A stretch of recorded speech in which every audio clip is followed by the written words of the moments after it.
बिस्मिल्लाहिर्रहमानिर्रहीम। अस्सलामुअलैकुम। उम्मीद है आप सब लोग खैरियत से होंगे, अपने घरों पर महफूज होंगे। अल्लाह पाक आप सबको खैर व आफियत से रखे, आमीन।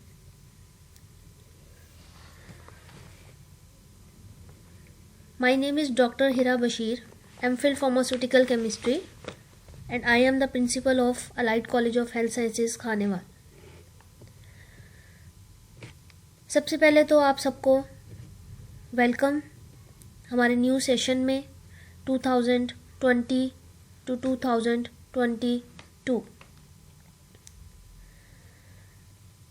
अब इस सेशन का थोड़ा सा सीन प्लान हमारा इस तरह से है कि कोविड की वजह से हम फिज़िकल क्लासेस में अपेयर नहीं हो पाए इस बार। कुछ टाइम के लिए है ये ड्यूरेशन सिर्फ कि हम ऑनलाइन सेशन पर आए हैं। इसके बाद इंशाल्लाह जैसे ही सिचुएशन बेहतर होगी हम वापस अपनी जैसे रूटीन की क्लासेस हमारी होंगी हम उसकी तरफ चलेंगे। अब उस वक्त तक जब तक ये सिनेरियो हमारा ऑनलाइन क्लासेस का रहेगा बच्चे, इसमें जो चीज़ आपको ऑनलाइन लेक्चर्स में पढ़ाई जाएगी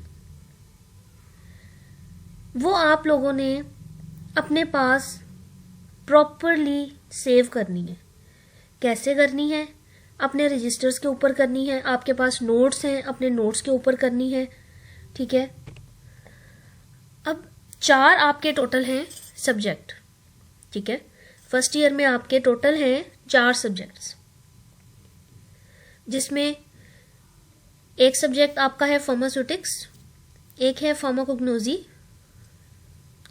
इसके अलावा माइक्रोबायोलॉजी एंड बायोकेमिस्ट्री, ये दोनों एक ही सब्जेक्ट हैं हमारे, और एक सब्जेक्ट हमारा है एनाटमी एंड फिजियोलॉजी, ठीक है। टोटल आपके 4 सब्जेक्ट्स हैं। और इन 4 सब्जेक्ट्स को किस तरह डिस्ट्रीब्यूट किया है, स्टार्ट में आज हम पहले थोड़ा सा इंट्रोडक्शन लेंगे हमारे सिलेबस के हवाले से, हमारे पेपर के हवाले से, ठीक है। और ये चीज़ें आप अपने पास राइट डाउन करेंगे, अपने पास लिखेंगे, ताकि आप लोगों को ये चीज़ें याद रहें, ठीक है। तो किस तरह से है, अब हमारा जो सिलेबस है उसमें बेसिकली 4 सब्जेक्ट्स हैं, और हमारा जो एनुअल का पेपर आएगा 2 पेपर होते हैं, पेपर ए और पेपर बी, ठीक है। पेपर ए होगा और पेपर बी होगा। तो जो हमारा है बच्चे पेपर ए में हमारे पास जो सब्जेक्ट्स हैं उसमें हमारे पास सबसे पहले तो है एनाटमी फिजियोलॉजी और माइक्रोबायोलॉजी एंड बायोकेमिस्ट्री, यानी कि ये 2 सब्जेक्ट्स मिलाकर आपका एक पेपर ए बनाएंगे, और वो पेपर ए होगा 120 मार्क्स का, जिसमें आपके 60 एमसीक्यूज होंगे और 60 नंबर के 100 शॉर्ट क्वेश्चंस होंगे, ठीक है।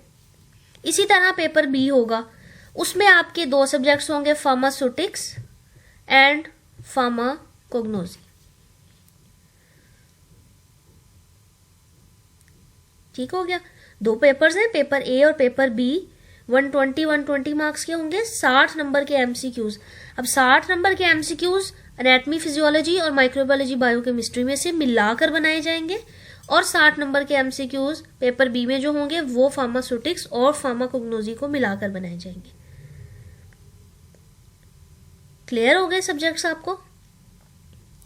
तो फार्मास्यूटिक्स 1 हम स्टडी करेंगे, ठीक है। फार्मास्यूटिक्स 1 हम फर्स्ट ईयर के अंदर स्टडी करेंगे। ये तो हो गया आपके एनुअल के पेपर के बारे में। अब हम आएंगे अपने सब्जेक्ट की तरफ। जो आपको मैंने लेकर चलना है वो है हमारा सब्जेक्ट माइक्रोबायोलॉजी एंड बायोकेमिस्ट्री।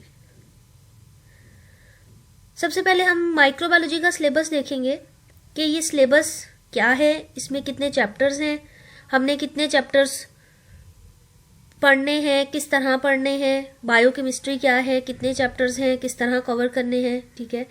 अब इसमें सबसे पहले तो हमारे पास है माइक्रोबायोलॉजी, जिसमें हमारे टोटल है 7 चैप्टर्स, ठीक है। टोटल हमारे पास 7 चैप्टर्स हैं, जिसमें पहला चैप्टर हम इंट्रोडक्शन लेंगे अबाउट माइक्रोबायोलॉजी।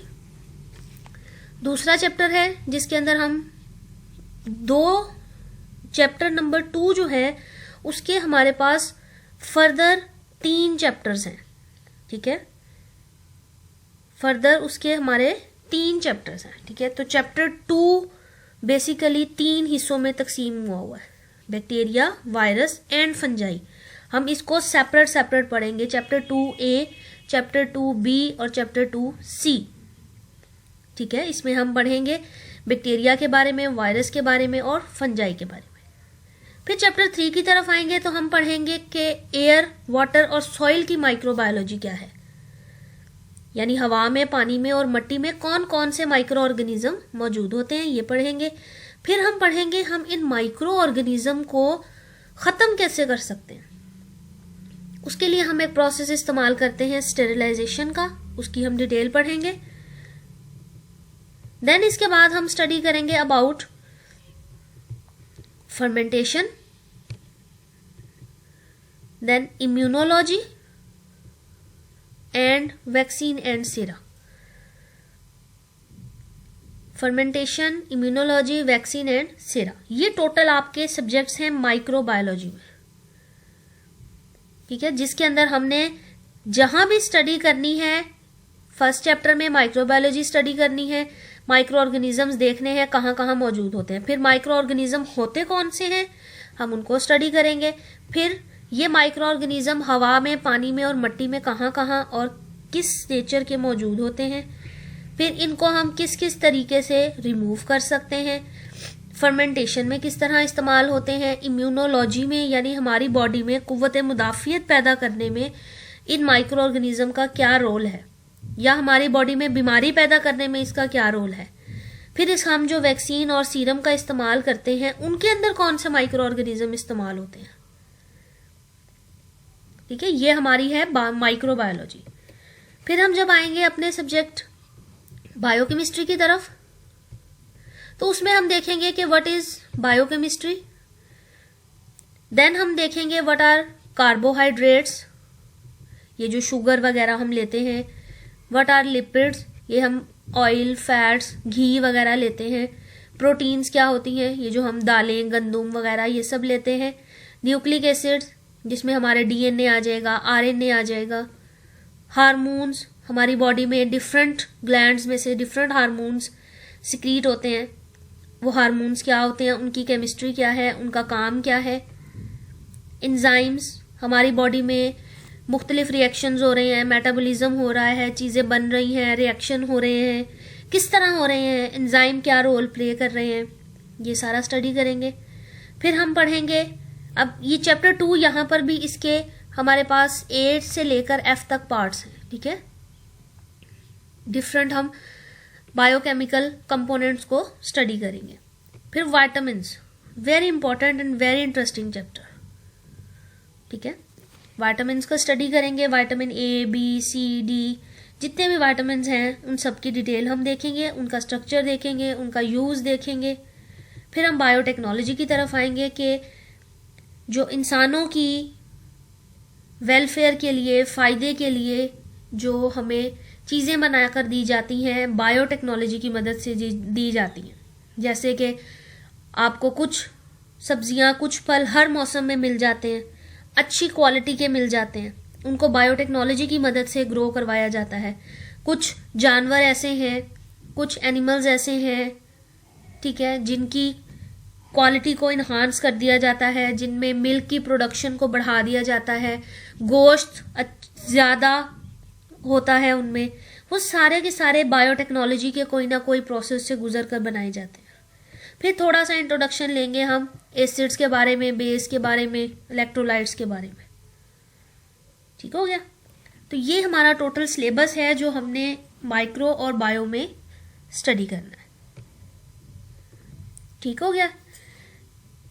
टोटल हमने ये सिलेबस स्टडी करना है, यानी पेपर A का आधा हिस्सा है ये माइक्रोबायोलॉजी और बायोकेमिस्ट्री, और नेक्स्ट हाफ पेपर A का हिस्सा कौन सा है, एनाटमी एंड फिजियोलॉजी, जो डॉक्टर फरा आपको पढ़ाएंगी, ठीक है। अब हम आएंगे अपने आज के टॉपिक की तरफ, दैट इज लेक्चर नंबर 1। ये जो चीज़ें हैं ना, ये बच्चे आपने एज इट इज़ लिखनी है, लेक्चर नंबर 1, सब्जेक्ट का नाम, टॉपिक चैप्टर नंबर 1 है जिसमें हमारा टॉपिक है इंट्रोडक्शन टू माइक्रोबायोलॉजी, और डेट। ये तीनों चीजें मैंडेटरी हैं, ये आप लोगों ने लाजमी लिखनी है। डेली जिस भी सब्जेक्ट का लेक्चर आप लिखना स्टार्ट करेंगे, लेक्चर का नंबर देंगे, डेट लगाएंगे, टॉपिक लिखेंगे, सब्जेक्ट का नाम लिखेंगे। ठीक है, 4 सब्जेक्ट के लिए 4 रजिस्टर्स आपके पास सेपरेट होने चाहिए। ठीक है, और ये चीजें सारी जब आप फिजिकल में आएंगे तो बच्चे आपकी चेक की जाएंगे, फिर हम आगे अपने क्लासेस को लेकर चलते हैं। ठीक है, तो जिसके पास नहीं होंगी वो फिर टाइमली आप लोगों को बताया जाएगा किस तरह से आपको डील किया जाएगा फिर। ठीक है, इसलिए अपनी चीजें आपने मेक श्योर करनी। अपने लेक्चर्स का जो मटेरियल है आपके पास, नोट्स तो हैं लेकिन ये रिटन फॉर्म में रजिस्टर्स के ऊपर 4 सब्जेक्ट का मटेरियल आपके पास मौजूद होना चाहिए। अब सबसे पहले हमारा चैप्टर है चैप्टर 1, इंट्रोडक्शन टू माइक्रोबायोलॉजी। अब हम सबसे पहले देखेंगे कि माइक्रोबायोलॉजी वर्ड है क्या। It is derived from a Greek word. Greek word से इसको डिराइव किया गया है। ठीक है, जिसका मतलब क्या है, माइक्रो मीन्स स्मॉल। सबसे पहले है माइक्रो, जिसका मतलब क्या है, स्मॉल यानी बहुत छोटा, और biology meaning study of life. Bio का मतलब क्या होता है, कोई भी जानदार चीज, कोई जानदार चीज को कहते हैं हम बायो, और लॉगी का मतलब होता है study of small life forms. ठीक है, जानदार चीजों की स्टडी, और वो जानदार चीजें कैसी होंगी, माइक्रो होंगी, बहुत स्मॉल साइज की होंगी। ठीक है, अब डेफिनेशन इसकी क्या है। The first definition is it is a study of micro organisms and their activities. Activities कहते हैं उनके काम। ठीक है, उनके काम।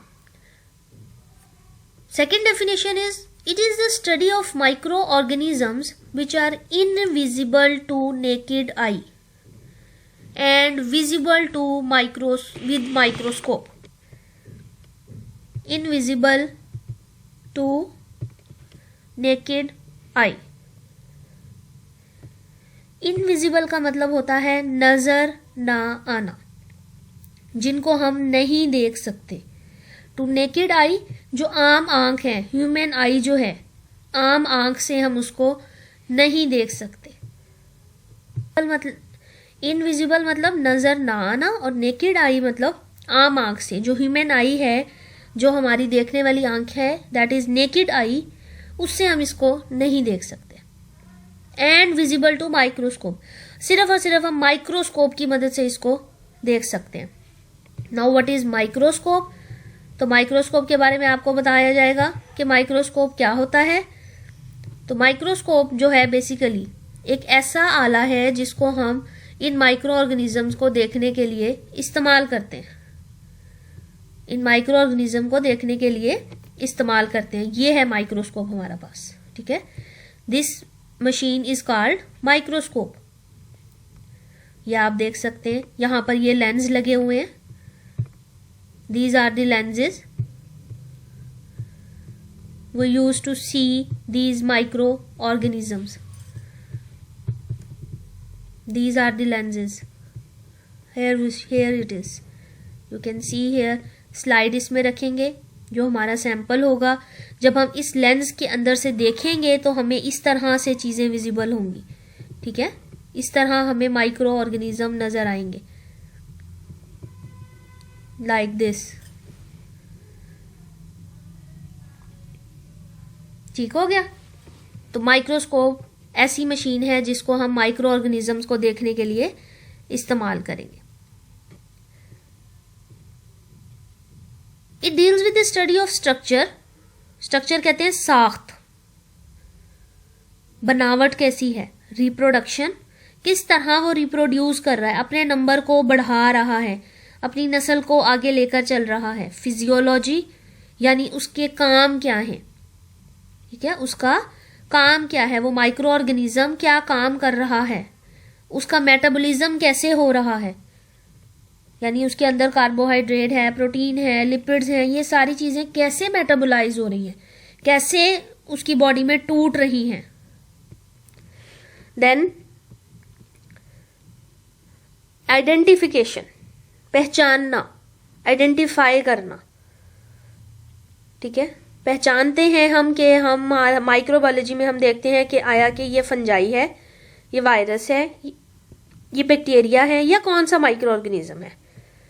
क्लासिफाई करते हैं, तकसीम करते हैं, यानी कि हम इसको डिस्ट्रीब्यूशन करते हैं इन नेचर, हमारी कुदरत में, हमारी नेचर में इनको हम मुख्तलिफ जगहों पर तकसीम करते हैं। कुछ खुश्क जगह पर होंगे, कुछ पानी वाली जगह पर होंगे, कुछ मिट्टी में होंगे, इसके अलावा कुछ हवा में होंगे। हम मुख्तलिफ जगह पर इनको डिवाइड करते हैं। Relationship of micro organism with each other. अब कुछ माइक्रो ऑर्गेनिजम्स होते हैं जिनकी आपस में कोई ना कोई रिलेशन होती है, कोई ना कोई फायदा पहुंचाते हैं एक दूसरे को, कोई ना कोई नुकसान पहुंचाते हैं एक दूसरे को। Useful and harmful effects on man. इंसानों के ऊपर इसके कुछ फायदेमंद असरात होते हैं, कुछ नुकसानदेह असरात होते हैं। इन चीजों की स्टडी करना। Physical and chemical changes made by the micro organism in the environment. हमारी इन्वायरमेंट के अंदर, हमारी इन्वायरमेंट, हमारे माहौल के अंदर, हमारे माहौल के अंदर इन माइक्रो ऑर्गेनिज्म की वजह से क्या फिजिकल और क्या केमिकल चेंजेस आते हैं। फिजिकल और केमिकल। फिजिकल में हम उन चेंजेस को देखते हैं जो हम आम आंख से देख सके, हमें नजर आ सके, ठीक है। फिजिकली मतलब जिसको हम जाहिरी तौर पर उसके रंग को, उसके कलर को, उसकी खुशबू को, उसकी नेचर को, कि वो सख्त है, वो नर्म है, हार्ड है, लिक्विड है, कैसा है, ये फिजिकल प्रॉपर्टीज होती हैं। और केमिकल में उसके अंदर जो केमिकल रिएक्शंस हो रहे हैं जिनको हम देख नहीं सकते, ठीक है। कोई कार्बन है, कोई हाइड्रोजन है उसके अंदर, या जो भी रिएक्शन है, उन सारों की वजह से हमारे माहौल में जो तब्दीलियां आएंगी, ठीक है। फिजिकल चेंजेस हमारे माहौल में और केमिकल चेंजेस हमारे माहौल में जो आएंगे, ठीक है। इन सारी चीजों की स्टडी माइक्रोबायोलॉजी के अंदर होती। स्ट्रक्चर, रिप्रोडक्शन, फिजियोलॉजी, ठीक है। Structure, reproduction, physiology, then metabolism, identification, classification, distribution in nature, relationship of microorganisms with one another, useful and harmful effects on man, physical and chemical changes made by microorganism in the environment. This is the basic definition of microbiology. ये as it is आपने लिखनी है definitions तीनों। यहां से start करेंगे, पहले heading देंगे, फिर इसके बाद आप बताएंगे it is derived from the Greek word micro meaning small and biology meaning study of life. Then it is the study of micro organisms and their activities. Micro organism और उनकी जो सरगर्मियां हैं उनके बारे में। फिर उसके बाद आप बताएंगे it is the study of micro organism which are invisible to naked eye, यानी which we can not see, नजर ना आना, we can not see with human eye and we can see them with the help of microscope. Then third one is it deals with the study of structure, reproduction, physiology, metabolism, identification, classification, distribution in nature, relationship of microorganisms with each other, useful and harmful effects on man, physical and chemical changes made by microorganisms in the environment. All right, ये 3 definitions हैं, इनको as it is आपने लिखना है। ये microscope है, बनाने की ज़रूरत नहीं है, आपको समझाने के लिए यहाँ दिखाया गया है कि किस तरह से आइडेंटिफाई करते हैं। हम पहले देखते हैं कि अब आप यहाँ देख सकते हैं इसका स्ट्रक्चर कैसा है, ठीक है। इसके अलावा आप देख सकते हैं कि इसका फर्दर आप इसको क्लासीफाई कर सकते हैं इसके स्ट्रक्चर की बेस पर कि ये लेंथ में, इसकी लेंथ जो है वो बहुत ज़्यादा है, विड्थ इसकी कम है, हम इसके स्ट्रक्चर को डिमॉन्स्ट्रेट कर सकते हैं, आइडेंटिफाई कर सकते हैं इसके स्ट्रक्चर को देखकर कि ये बैक्टीरिया है, ये फंजाई है, ये वायरस है, क्या चीज़ है। ठीक है। नाउ व्हाट आर, हम एक वर्ड पढ़ रहे हैं micro organism. What are micro organisms basically? Micro organism होते क्या हैं, ये डायग्राम आपको डिफाइन करेगी। ऐसे ऑर्गेनिज्म जो हम सिर्फ और सिर्फ किससे देख सकेंगे? माइक्रोस्कोप से देख सकेंगे। हमें वो आम आंख से नजर नहीं आएंगे, हम उनको आम आंख से नहीं देख सकते।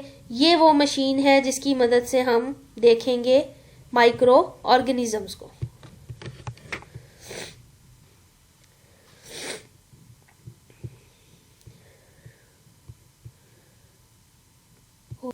तो ये वो मशीन है जिसका नाम है माइक्रोस्कोप। इस माइक्रोस्कोप की मदद से हम इन माइक्रो ऑर्गेनिजम्स को देख सकेंगे। ठीक है। अब हम आगे इसको डिफाइन करते हैं।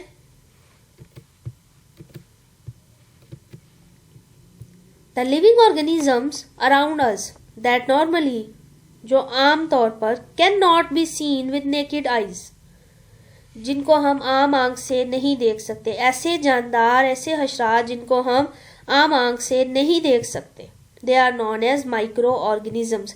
और some time in microorganisms के लिए एक लफ्ज इस्तेमाल किया जाता है जिसको हम कहते हैं माइक्रोब्स। क्या कहते हैं? माइक्रोब्स। माइक्रोब्स का वर्ड उसके लिए हम इस्तेमाल करते हैं। ठीक है। और एग्जाम्पल्स में आप लिखेंगे बैक्टीरिया, फंजाई, वायरसेस। ठीक है। Bacteria, fungi, viruses, these are the micro organisms. तो बेसिकली आज के लेक्चर में हमने क्या पढ़ा? सबसे पहले हमने सिलेबस लिखा, तो ये सिलेबस आप नोट डाउन करेंगे इसी तरह से। देन उसके बाद introduction to microbiology, Greek word है, मतलब micro, small, biology mean study of life. Then इसके बाद हमने देखा अबाउट डेफिनेशंस, जिसमें हमने देखी it is a study of micro organism and their activities, यानी बैक्टीरिया, फंजाई, वायरसेस और भी बहुत सारे हैं, इनकी एक्टिविटीज क्या हैं, इनके काम क्या हैं, ये क्या करते हैं। ठीक है। फिर इसके बाद हमने कहा कि ये आम आंख से इनको हम नहीं देख सकते, इनको हम देखने के लिए माइक्रोस्कोप का इस्तेमाल करते हैं। ठीक है। देन इसके बाद हमने देखा it deals with the study of structure, it deals with the study of reproduction, physiology, metabolism, identification, classification, distribution in nature, relationship of microorganism with each other, useful and harmful। useful कहते हैं फायदेमंद, harmful कहते हैं नुकसानदेह, effect कहते हैं असरात को, इंसानों के ऊपर फायदेमंद और नुकसानदेह असरात, फिजिकल और chemical changes made by micro organism in the environment. ठीक है। ये बेसिकली आज हमारा इंट्रोडक्शन था अबाउट माइक्रो बायोलॉजी। ठीक है। लेक्चर थोड़ा सा शॉर्ट है क्योंकि अभी आपको सिर्फ इंट्रोडक्शन दिया है। ठीक है। नेक्स्ट अब हम जो आगे स्टडी करेंगे वो हमारा टॉपिक होगा about the scope of microbiology. Scope, importance, खासियत क्या है माइक्रोबायोलॉजी की। ठीक है। और इसके साथ हम कुछ ब्रांचेस पढ़ेंगे, कुछ डिफरेंट फील्ड्स हैं जिसके अंदर माइक्रोबायोलॉजी की हम स्टडी करते हैं, हम उनको डिटेल से वन बाय वन पढ़ेंगे। ठीक हो गया। तो ये लेक्चर बच्चे आपने नोट डाउन करना है और नोट डाउन करके नोटिफाई करवाना है सेपरेटली। सेपरेटली का मतलब क्या है? जो आपके रिस्पेक्टेड टीचर हैं सब्जेक्ट के, उन टीचर को आपने बता देना है कि हमने माइक्रोबायोलॉजी का लेक्चर ले लिया है। अगर आपने एनाटमी का सुन लिया है तो आप एनाटमी वाले टीचर को बता दें कि हमने एनाटमी का लेक्चर सुन लिया है, लिख लिया है, राइट डाउन कर लिया है। ठीक है। अपना नाम बताएं साथ और नोटिफाई करें। ग्रुप के अंदर किसी किस्म की कोई डिस्कशन नहीं की जाएगी, सिवाय आपके लेक्चर से रिलेटेड आप और कोई सवाल ग्रुप में नहीं कर सकते। ठीक है। ओके, ठीक है, नहीं, इस तरह के भी मैसेजेस की हमें ज़रूरत नहीं है, ठीक है। क्लास को डिस्टर्ब नहीं करना, ये एक तरह से बच्चे पूरी क्लास है, ये ग्रुप बेसिकली एक पूरी क्लास एक जगह पर जमा है, ठीक है। तो जब एक बच्चा कोई इररेलेवेंट मैसेज करता है तो वो बाकी जो 60-70 बच्चे हैं उनको भी वो डिस्टर्बेंस क्रिएट होती है, ठीक है। आपके स्टाफ के आपके मेंबर्स हैं, टीचर्स हैं, ठीक है, वो भी डिस्टर्ब होते हैं आपके उस इररेलेवेंट मैसेज से, ठीक है। जो काम की बात है आप ग्रुप में पूछें, आपको कुछ लेक्चर में समझ नहीं आ रहा आप सिंपली ग्रुप में पूछ सकते हैं। अगर ग्रुप में नहीं पूछना चाह रहे सेपरेट पूछ सकते हैं टीचर से, ठीक है। लेकिन ग्रुप के अंदर आप लोगों ने डिस्टर्बेंस क्रिएट नहीं करनी अब, ठीक है बच्चे। नेक्स्ट अब लेक्चर हम अपना स्टार्ट करेंगे about application scope of microbiology. Thank you so much. Allah Hafiz.